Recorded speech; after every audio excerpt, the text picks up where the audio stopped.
What's up, guys? Holding Alex with you here, bringing you Dr. Stone manga review, chapter 85, titled King of Resources. Now, this chapter was very unique. It picks up where we left off last time with Senku talking to that reporter who was laying on the floor depressed because, Tsukasa got captured, and when instant he told her, "I got a job for you," she got up and she got kind of happy. Because we found out that, in her past life, she was a reporter. So, it was nice to see that she's being useful again, and that she's happy now that she's being used again, because reporting is all she does. And basically what Senku wants to find is a captain. And does she, have any information? And she basically took them to this weird place. It was known as Namaya, I believe. I'm probably butchering the name, so forgive me. But it was basically an academy full of rich kids and stuff, and there should be someone there who knows about boats.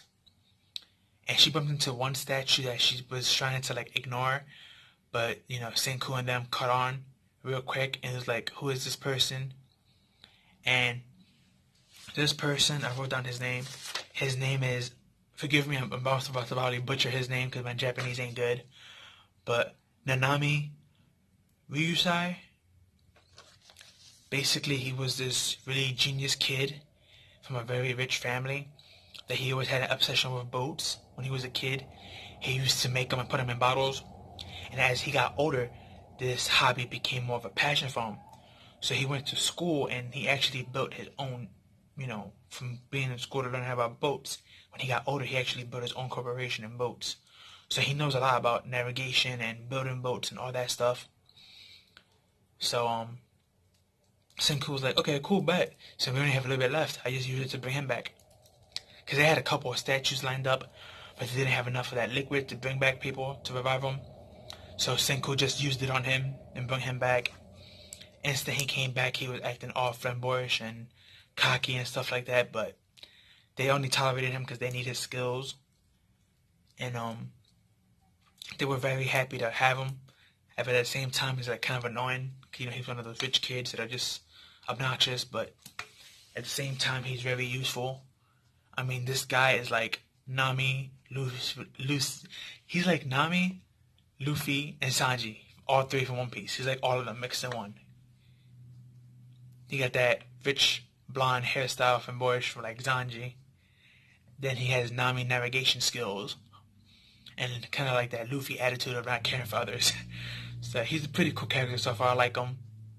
Can't wait to see what he becomes, since he's now the captain of this new ship that Senku's making to travel around the world and gather stuff.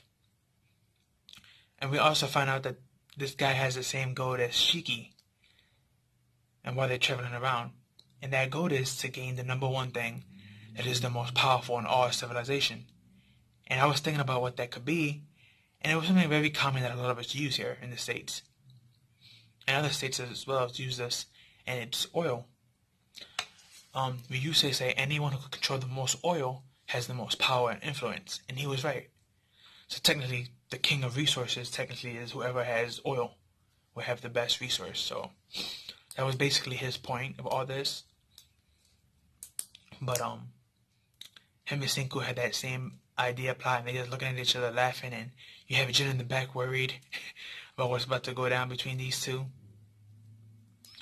But that was the end of the chapter.